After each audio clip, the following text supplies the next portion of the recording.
All right, cool. Welcome to In the Know podcast presented by Boot Crew Media. We have a very special guest. We have Sam Cheney of The Athletic, and you may know him from the Game Theory podcast. You may know him from all the amazing draft content that he puts out on a yearly basis. Sam, what's up with you, man? How's this time of year for you in general, and is it as crazy as one might think?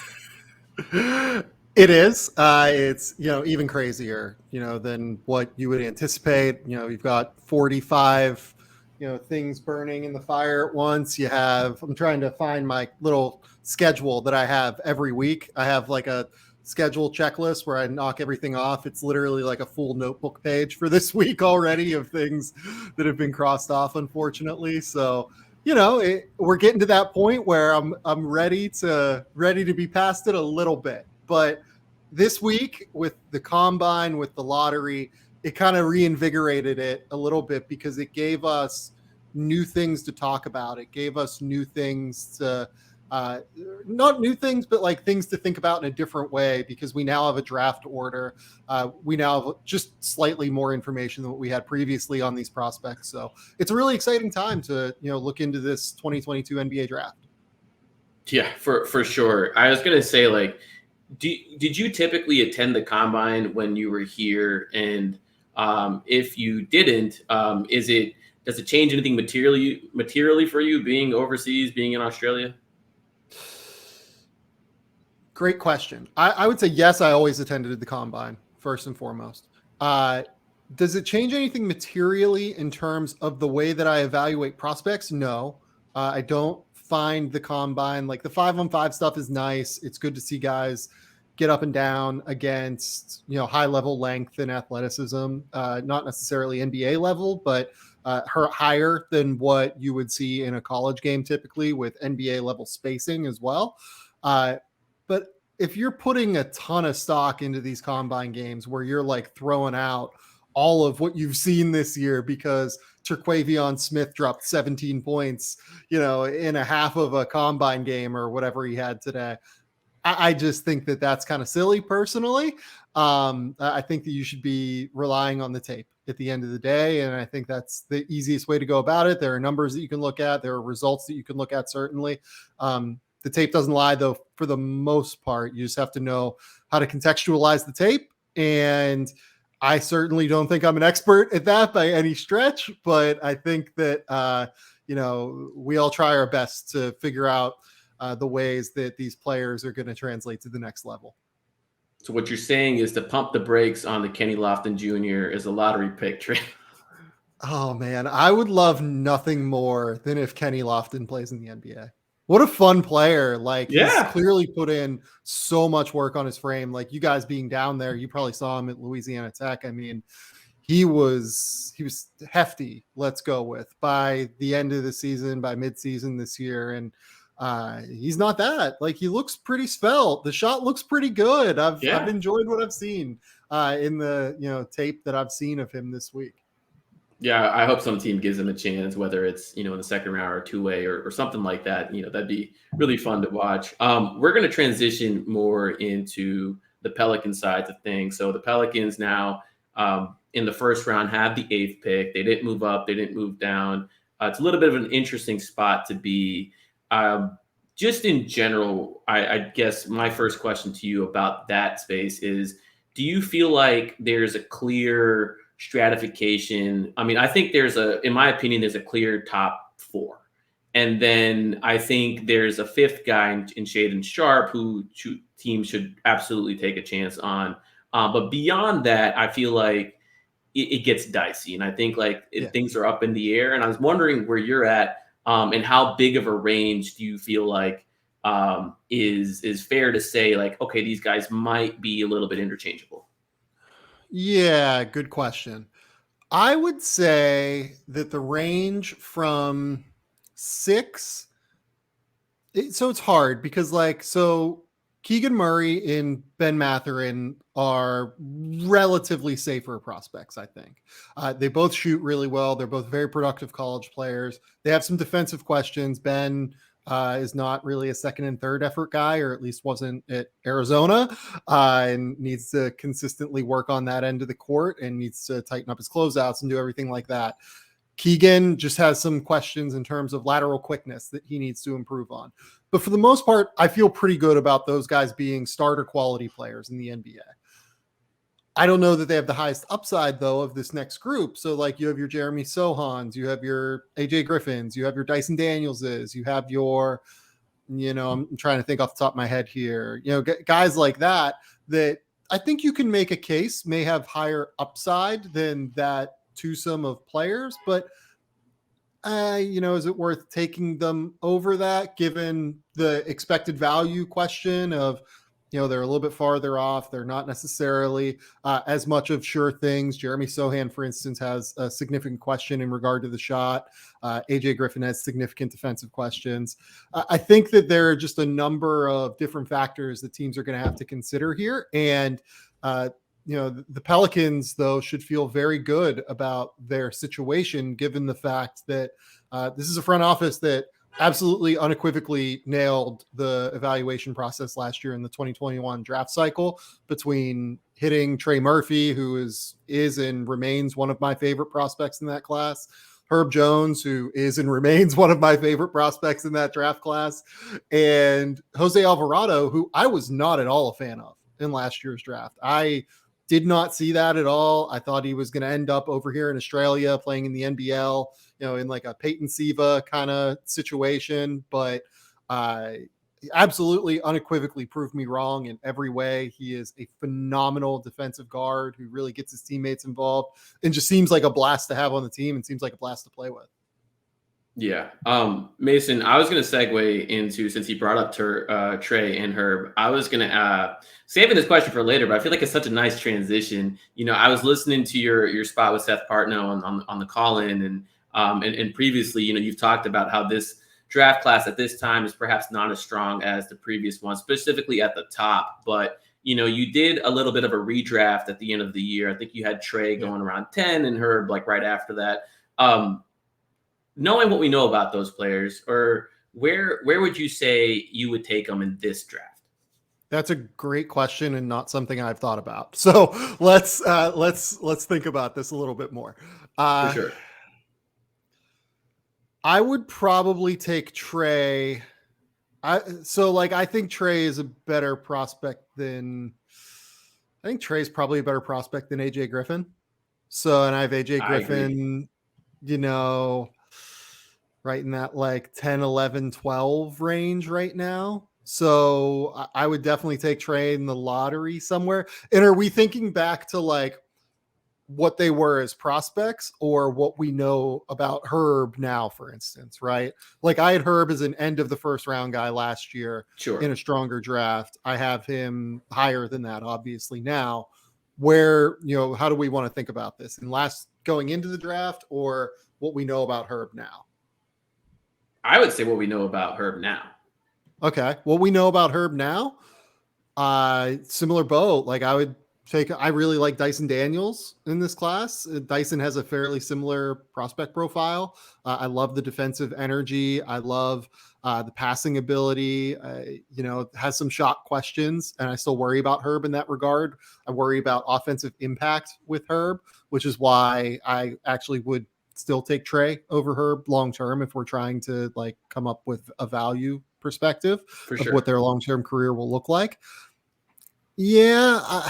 Again, I think I would take both of these guys somewhere in that 7 to 10 range, to be honest. 7 to 10, 7 to 11 in this class. Yeah.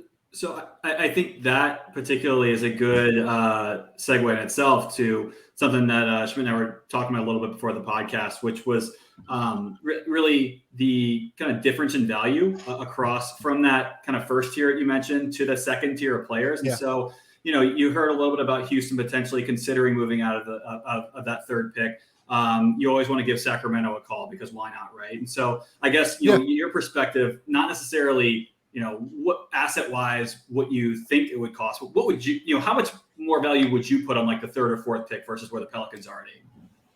Significantly more. The Pelicans are one of the few teams that realistically I think could get into that range just due to the sheer number of picks they have long term from the Lakers, right? Like you have all of these picks, and I believe you have 2 picks remaining from Milwaukee forthcoming in the Drew deal, right? Yep. You guys know better than I do. I think that's accurate. I think the 25 pick and the 27 pick are still there. So you guys have multiple firsts coming from Milwaukee. You have multiple firsts still coming from LA. You have multiple pick swaps still coming from LA. So they I think Portland now gets a top 5 protected of the 25 Milwaukee pick because they were supposed to get. They had made the bet that they were going to get the Pelicans lotto pick this year, but that went to Charlotte because the Pelicans made the playoffs, and now that becomes a Milwaukee pick, but it's top 5 protected. Yeah. Okay. So I would assume Milwaukee's not going to end up in the top 5, given that Giannis might be an alien that was sent down here to just obliterate basketball. Yeah, no, I think that it's really interesting because the Pelicans are a team that I think realistically could swing here for a top 3 or 4 pick. They're one of the few teams in that range that I think could. Like I've seen some people bring up the Spurs, right? The Spurs have 9, they have 25, and they have 30. I don't think 25 and 30 gets you to 4, like at all. Like that's not a value that I would be willing to do. But this Lakers team and these Lakers picks have some real significant upside here, given what we've seen from the Lakers over the course of the last year in terms of their roster construction, in terms of how messy the whole situation seems to be there. It's whether or not I would actually swing a trade, I don't know. I think it would take at least one unprotected. They still have an unprotected Lakers first rounder coming soon, right? Yeah. Like in 2024, I think. Yeah, and they have a right to defer to 25 if they want.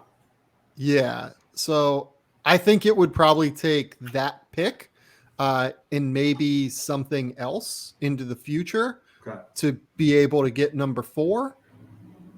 Would I do that? It's interesting. That Lakers pick has a chance to be such a fucking catastrophe for the Lakers that like I might want to keep that pick, to be honest. But I am cognizant of the fact that New Orleans has a very interesting scenario here forthcoming with Zion Williamson and a desire to compete now, given how good Brandon Ingram has morphed into being over the course of the last 18 months, and how interesting the CJ McCollum led backcourt seems to be now. So they are a team that I think could make a case to make a swing if they really truly wanted to. Yeah, I think that's incredibly fascinating, and particularly when I think of who they could swing for, I don't really think they can get in the range of Chet. Chet probably goes 1 or 2. So if we're thinking 3 or 4 and who falls there, that could be either Paolo, Jabari, Jaden Ivey. I think 2 of those 3 are going to be there. And I guess if we're specifically looking at 4, one of them's going to be there. And I don't know if they do it for Ivy.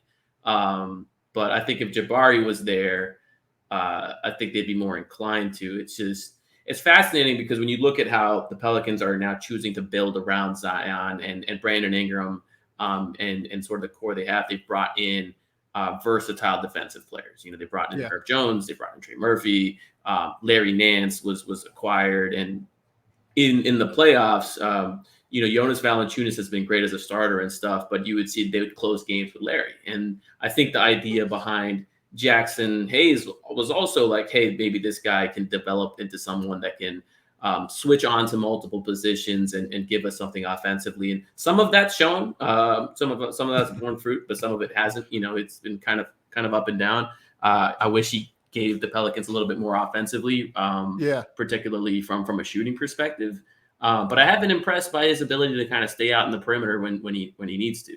I thought he was going to be like potentially like done there before this season. Like I thought it was going very, very poorly, but this year went well enough to where you go, okay, this is a guy who's relatively young in his basketball development at the very least, because he focused on football at a younger age, because his father was the tight ends coach of the Bengals for many years.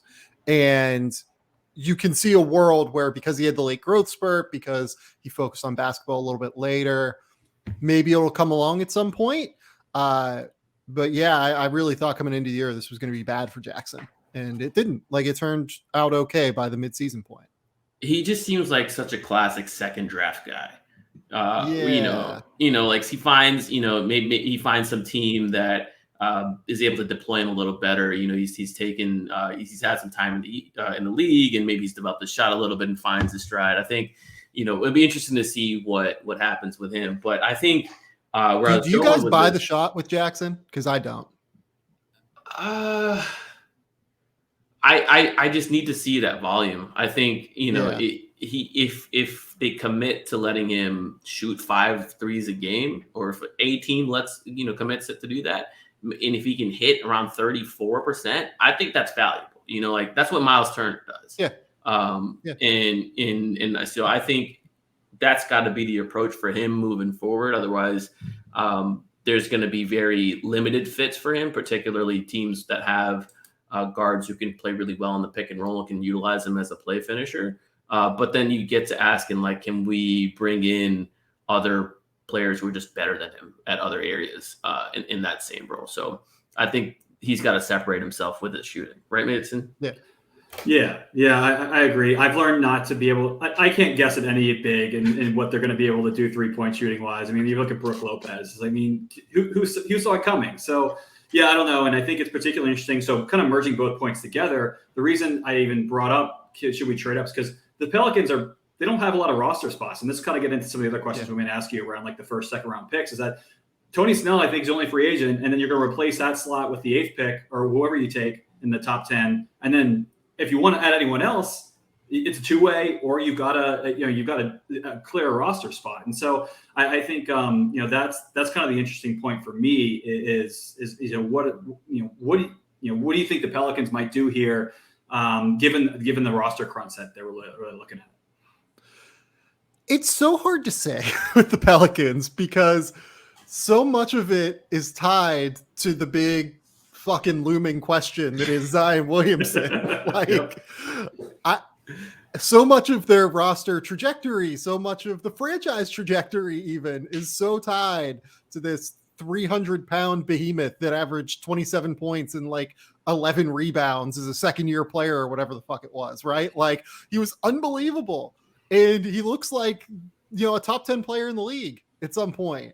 And he didn't play it all this year for reasons that I don't want to say they remain mysterious. I think we know what the reasons are, but like, he clearly had the injury and everything, but like, there's so much subterfuge, it seems like, surrounding the situation. That's a good way to put it. I don't know what exactly to think. So to answer your question, I don't know. Like, is the problem.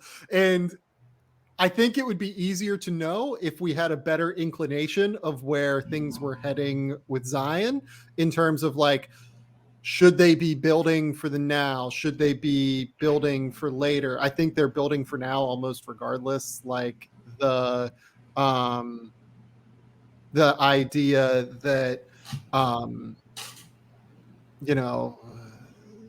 that they acquired CJ McCollum, I guess, says that they're probably going for it now as opposed to later, but they also have all these young guys. I mean, look, I think there are probably some roster spots that they could create, but that might involve moving a Devontae Graham. It might involve moving another guy off the roster that theoretically has a rotation spot, may not be controllable long term, even though Devontae, I guess, has 3 years left on that contract. But like, a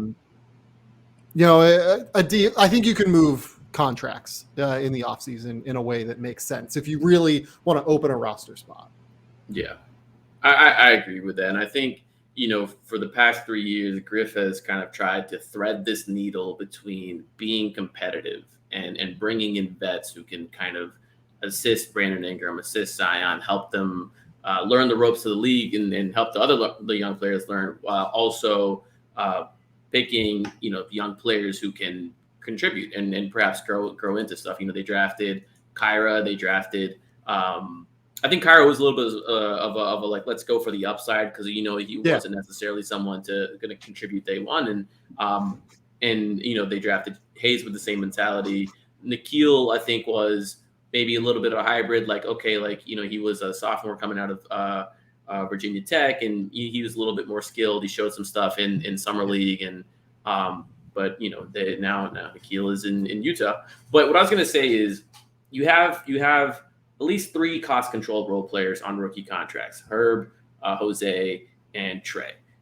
You got those role player spots filled. Does that make you more inclined to sort of swing for the fences, so to speak, with this pick? And then, I listened to Seth and yourself discuss drafting for fit, drafting for upside, et cetera, and I know what side of the scale Seth falls on. But I think, when knowing that you have these 3 spots kind of filled, do you feel like there's a cushion of forgiveness to where you can be like, hey, we are a good team now. We are going to add Zion. Why not just kind of? I would add Najee to that list too, huh?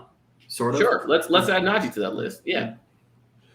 I mean, that's one that could easily be a roster. Not that Najee's not bad. Najee's a good player. He's totally competent rotation player, but that's one that you could clear out pretty easily if you needed to. Not to say, again, I don't mean to disparage Najee. I think he's a valuable, 4th wing to have around until he really learns to shoot, but brings defensive upside and everything, all that fun stuff. At the end of the day, if I'm the Pelicans, I think I swing for upside in a similar way to how I think about it for Detroit. I think Zion is so good, and I think Ingram is so good, and they have CJ McCollum. This could be your last time picking in the top 10 for a little while now.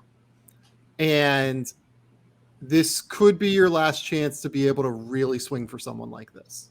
This could be your last chance, because the Pelicans are not a crazy free agency destination. Let's be real about it. Despite the fact they're in a great city in New Orleans, we haven't seen, anything beyond, really Devontae Graham, make a decision to come here as opposed to be traded there. Am I missing someone off the top of my head? From the free agency standpoint, not really. You missed another lottery pick next year with the Lakers pick swap coming in, but besides that, you were spot on. That's true. I mean, the win that this franchise has been celebrating and reminding you of at every corner is CJ saying, "Yeah, I want it to be traded here," and I think that's important. I think that's hugely important, especially a player of his caliber, and acknowledging that, and going on every platform. Him saying that too, I think, is important. But yeah, you're absolutely right with the assessment of the market. Yeah, and I think that while it is likely to me that at some point in the next 2 years that Lakers pick could be a top 10 pick, I don't know that I would count on it, just given that LeBron is just exists. Who he is, right? and Anthony Davis is still on that roster. I know that he had a relatively poor year by his standards this year, but if he can come back from the injuries, and injuries will always be a question with Anthony Davis, I think there is a chance that they could be a really good basketball team next year. So if I was them, I would swing for upside. I think there are a couple of guys here that fit the multi-positional defensive upside, valuable hybrid role that this front office seems to have really cornered the market on in some ways, and really valued. And then I think that there are also some guys as shooters that could really fit well with Zion Williamson. And I think at the end of the day, what the team has to decide is, what are we more concerned about when it comes to cultivating a roster around Zion Williamson? Is it his defensive limitations, or is it the shooting that we have to put around him? Obviously, you would like to have players that can do both. That's the idealized format of this. That's why Trey Murphy, I think, was such a valuable pick for them last year.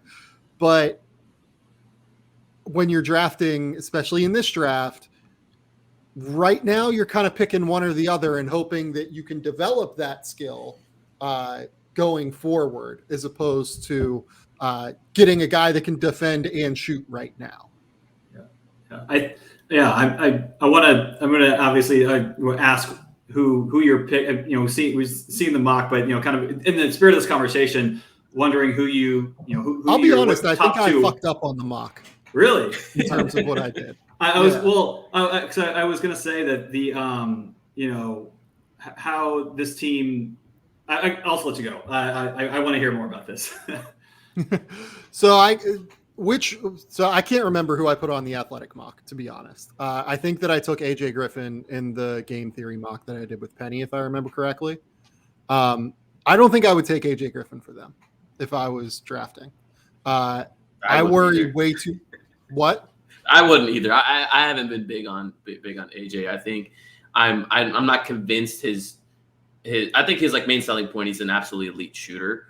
And but my question mark is, okay, if he is less than elite, then how valuable is he?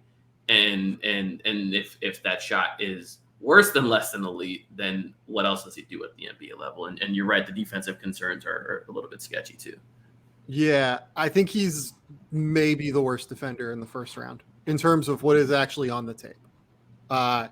He is 6'6". He has a 6'11" wingspan. He's really strong. He's coming off of an injury, right? Like there are a lot of things that you can point to that say AJ Griffin will get better defensively. And I think those are real cases to be made. He plays very square right now. He's a magnet for screens. He hits them every single time and just because he's so strong kind of blows through them. Doesn't really have any recovery speed. Plays so squared off that like sometimes he's kind of gets blown by. I think he has really poor closeout mechanics because the feet are so heavy. Just not a very good defender right now. I think in any capacity. I thought that Duke really had to take him off of the floor defensively at times in a way that was very concerning. So I don't think the more that I look at AJ Griffin, the more I think that he is not the kind of player that this front office would value in the past, I guess is what I would say. It's not to say they won't value in the future, just not that they have chosen to value over the course of the last few years. I think that's accurate. So speaking specifically of upside plays here, I have a couple players in mind that I wanted to pick your brain on. I've become a very big fan of Usman Garuba, and you've kind of been in the neighborhood. Did you get a chance to watch him in person at all this season? No. Okay. But regardless, just wanted to get your thoughts on him. Is it too much of a reach to take him at 8? And I know there's concerns about his shooting, concerns about his his frame. But he's very young, and that's kind of like what you were saying is like you can have one or the other. And you hope that you can turn something into something else. But yeah, just want to get your thoughts on him. I don't think it's a reach. It's not necessarily what I would do, but that again, like that doesn't mean it's wrong. It's just not what my choice would be if I was taking the like versatile 6'10" guy. Right? There's another one of those guys. Usman is interesting. Usman's shooting mechanics look really good. The results have been inconsistent throughout the course of his career, even going back to when he was playing in France. I really liked how he seemed to simplify things later in the season in the NBL this year when he was playing for New Zealand. They kind of, after the Breakers were, out of contention here in the NBL is when he started to get minutes.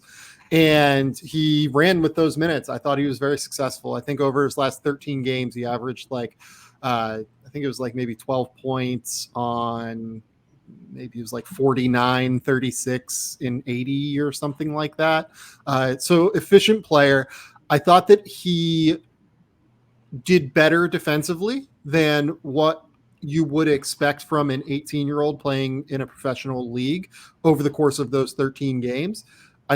I don't think he's a crazy athlete. He's more like, if we're comparing players to cars, like Jaden Ivey is a Corvette that is going to fly by literally everyone in transition. Usman Garuba is more of a Cadillac. He's going to go slow. He's going to go at his own pace. And that shows on defense too, but because he's so big and so long, he has a lot of room for error on that end. He can really recover using his length. And I think he actually started to do a better job of using angles defensively in a way that really was good this year, later on in that year in New Zealand. I just worry about, like, he has kind of a high handle because he's 6'10" and hasn't like lowered the handle. I think he can be prone to getting stripped. Is that like a similar concern? Did you have that concern with Josh Giddey? I know Giddey's completely on another level as a passer and everything else, but like the high handle was something that was brought up with Giddey as well. Is that a similar? I did. A lot of those things that you said, I was like, are we talking about Brandon Ingram or who are we talking about here? So, That's very similar. Yeah, so there are some of those. It's more Ingram than Giddey. I think that's a better better point of comparison in terms of like what their roles are, everything like that. Like Josh's thing is that he's just like one of the smartest players in like basketball right now, even as a teenager. It's unbelievable the way that he like can think the game. It's closer to Brandon. I don't think he has as much shake as Brandon. He's not as long as Brandon. He doesn't have the high release point on the shot that Brandon does, just in terms of like 6'10", 7'4", 7'5" wingspan, whatever it is, and like uses it on the high release point as well. That's the hope is like lesser version of Brandon Ingram, I think, with Usman Jeng. Now, how valuable can you be as a role player version of Brandon Ingram? Like how does that work? Because I actually think the question with Brandon has always been scalability, right? To winning situations.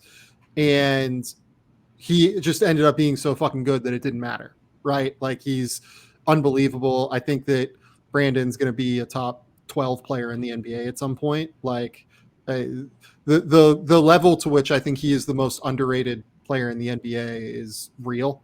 I'm just going to be completely transparent about that. I think that we don't talk about Brandon Ingram nearly enough and the way that his game will translate to the NBA playoffs. I with Usman, he's going to really have to defend. The athleticism is going to have to translate, and the shooting is going to have to translate. There are a lot of questions. He's really young, but if you trust your developmental system, you trust Fred Vincent as a shooting coach, obviously. Like, I don't know. I get it. If you want to take the flyer on him at number 8, I get it. I would take a different 6'10" flyer, but I understand your idea. What's your 6'10" flyer there? Jeremy Sochan. Yes. If I was the Pelicans. Love it. If I was the Pelicans particularly, and Jeremy Sochan was there at 8, and assuming that all of the top 4 are off the board, assuming that Shaedon Sharpe is off the board as well, I think. Yeah, I would take Shaedon over Sochan. So assuming all the top 5 guys are off the board, it would be down to Mathurin and Sochan for me. I think I would lean Sochan for the Pelicans particularly, because I think that what he needs to work on is the shot. I don't think the shot is broken. It's just never had any sort of tangible result to point to where you can go, oh yeah, he can shoot, right? Like even the free throw percentage is a disaster. The 3-point shooting, I think he hit like 27 from 3 this year or something like that. But there's nothing mechanically where you go, that's unfixable. He is the most switchable big defender in this draft, I think. He is 6'9" to 6'10". He moves his feet exceptionally well. He's a really good help defender. He closes out well. He plays on balance, has really good lateral quickness. On top of that, on offense, he's a really versatile chess piece that can be a ball screen, roller, or he can be a short roll guy, or he can be the guy that freaking handles the ball and ball screens. Right? Like it's kind of a combo of everything. And if he shoots it, his upside is through the roof. If you're New Orleans and you have a good track record of getting guys to shoot, I understand the idea of taking the flyer on him particularly. If you're a team that does not have a good developmental track record, let's say, I would not take him necessarily. But I love Jeremy Sochan for New Orleans. I think he fits a lot of the multi-positional versatility, stuff that really works for them.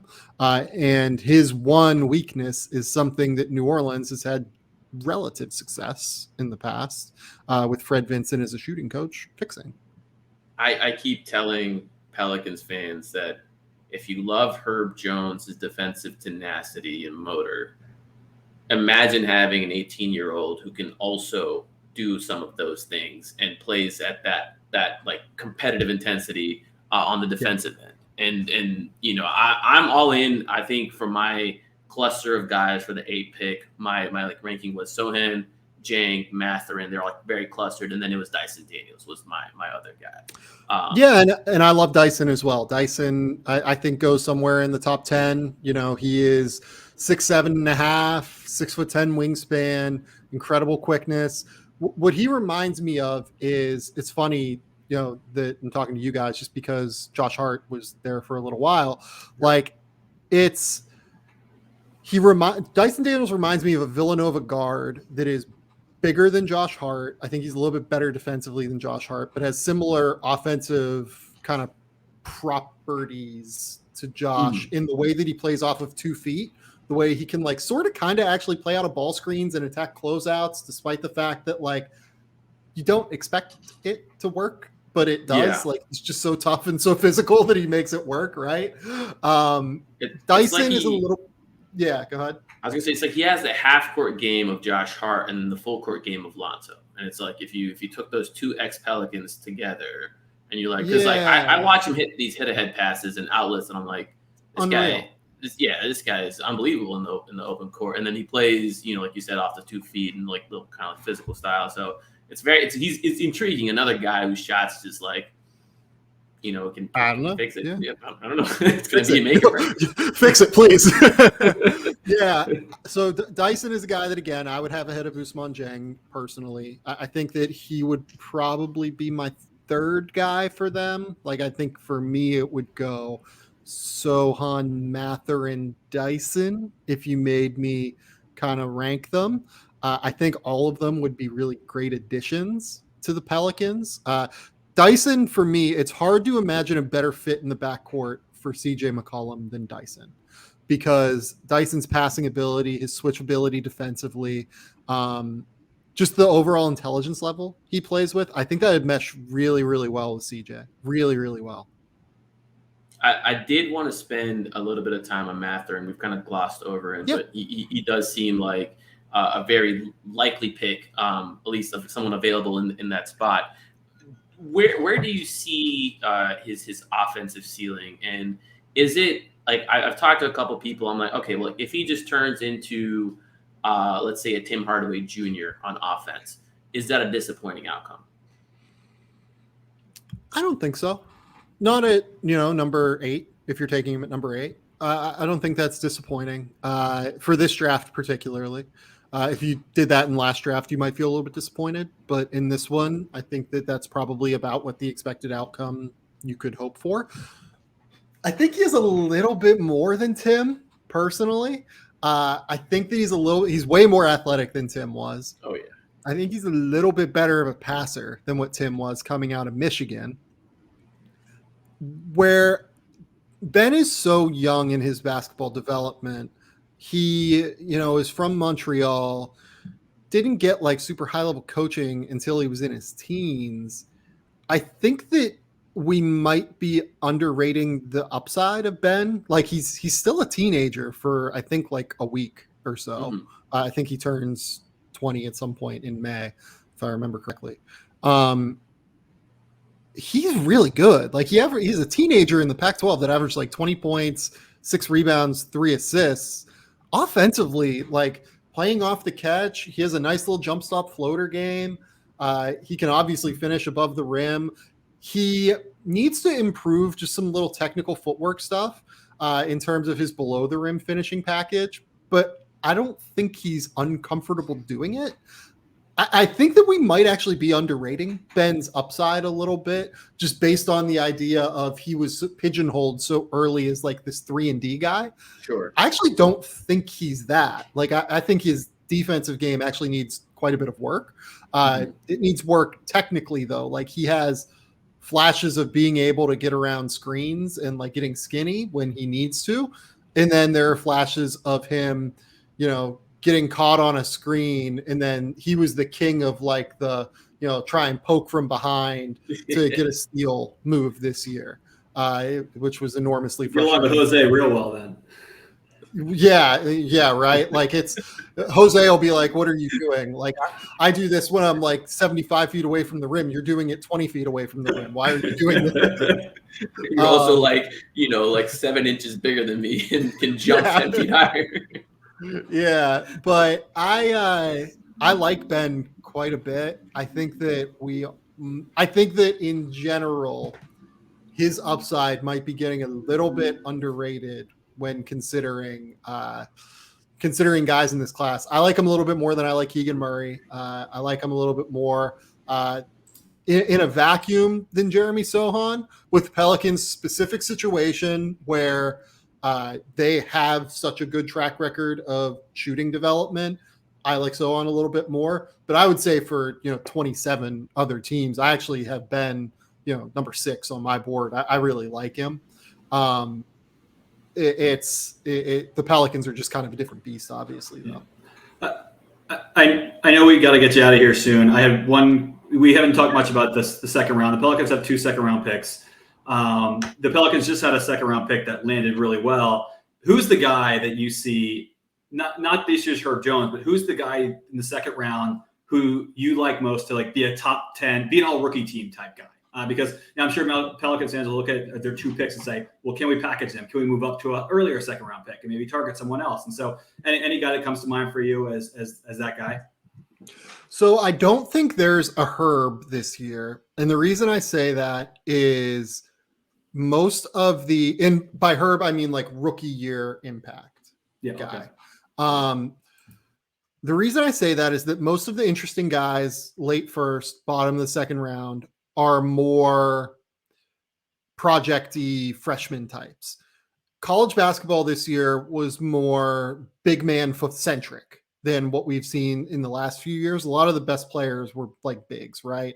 EJ Liddell is a guy that like late first, I don't think he quite gets to the Pelicans second round picks. So like I wouldn't really answer him for this. I like Jalen Williams at Arkansas quite a bit as someone who's like, the guy I've been comparing him to is like less athletic Larry Nance, just in terms of his brain functions at such a high level. He's unbelievable in dribble handoffs, really high level passer. I think he has shooting upside, much in the way that it took Larry a few years to develop that at Wyoming and then into the NBA. I think Jalen has a chance to shoot it at some point. Overall, I think that there isn't that guy. You could maybe make a case. I don't think Christian Brown is going to be an impact player from day one, but I'm starting to come around on him maybe like being able to shoot earlier in the NBA. That might be the guy. Those might be the only ones. I think that Herb is such a unique situation because he's so good on the defensive end of the court that he was just so ready to come in from day one and be a like impact player. Even if I still have some questions long term about his offense. And I love Herb. I loved him pre-draft. I love him now. I just have questions about like feasibility of keeping him on the court for 32 minutes a night in the playoffs, depending on the offense being good enough, basically. So you mentioned Jalen Williams. I'm gonna ask about him, and then like one other guy, and then we'll let you off the hook. Sure. But with Jalen Williams, there's been kind of, I guess, this buzz going around, like, okay, he might go top 20, and then like some people saying like, well, he measured out so well, maybe there's some lotto buzz. Are you buying into that? So I'm speaking about the Arkansas Jalen Williams. There's another Jalen Williams from Santa Clara. Yes, sorry. I'm talking about the Santa Clara one. My fault. Yeah, I've had him in the first round for like a month and a half now. And it seems like people are finally starting to catch up a little bit to how good he is. And part of it is he was just underscouted at Santa Clara, right? Like he's, not in the eye and everything like that. I get why he'd go undernoticed, but I absolutely buy that he's going to go somewhere in the top 25 lottery. I mean, not impossible. Like he's 6'6", 7'2" wingspan, doesn't really have any holes in his offensive game. Like, can dribble, pass, shoot at a really high level. The thing with Jalen is he was like a 6'3" point guard when he was younger. Yeah. Like he kind of has those passing skills and those ball handling skills developed from a younger age. And as he grew and matured physically, he started to play with a little bit more power, started to play. His thing is he's a really low center of gravity despite having exceptionally long arms, which is a very uncommon thing that I think actually gives him quite a bit of upside. I'm very in on Jalen Williams from Santa Clara. I've been in for a while now, and that kid is that is a first round pick unequivocally, and potentially someone that ends up, I would say 10 to 22, in that range. It reminds me, I'm not trying to compare them as prospects, but when Karis LeVert was coming into the draft process, all the mocks kind of had him in the second round, like, somewhere between 30 and 40. At least a lot of them did. I'm not sure like where you had him at that time. And so the thing with Karis was, Karis had the foot injuries. We all had Karis as a lottery pick coming into his junior year at Michigan, and then he got hurt, and then he went back for his senior year, and then he got hurt again. So the whole reason that, I had him, I think at 35 or something like that, was I didn't think he'd stay healthy at the end of the day. And, he was flagged by most NBA teams, if I remember correctly. So don't aggregate that, aggregators. That's me trying to remember something off the top of my head, as opposed to like actually reporting that he was flagged. Although I know that he was flagged by at least a few that I talked to then. Sure. I'm trying to think of a point of comparison. It's more, the point of comparison for Jalen Williams is almost more like a player that just went under scouted because he played in a smaller league, and then teams go back at the end of the year and kind of realize, oh shit, we missed something here. You know what? It's more that, and I'm trying to think of like the good old Scottie Pippen, right? Maybe like it, not like totally right. Wrong, like that idea for sure. Right. I'm trying to think if there's like a specific guy, maybe in the last like 3. There was another one that kind of that Daryl Morey liked to use as an example was DeAndre Jordan. And his was like, okay, like, people didn't really know that he didn't get along with the coaching staff there, or like they didn't, like use him like the way he wanted to use him. So like, how did we? Because one of the questions like Morey asked in this article I read is like, how does a team miss out on DeAndre Jordan? How does that happen? And it was like kind of like, okay, well, not many people watched him, not many people like went over there and did their homework and figured out what the relationship was, and then all that. Yeah, no, like that's an interesting one. Like that actually makes some sense to me. Yeah, like it's.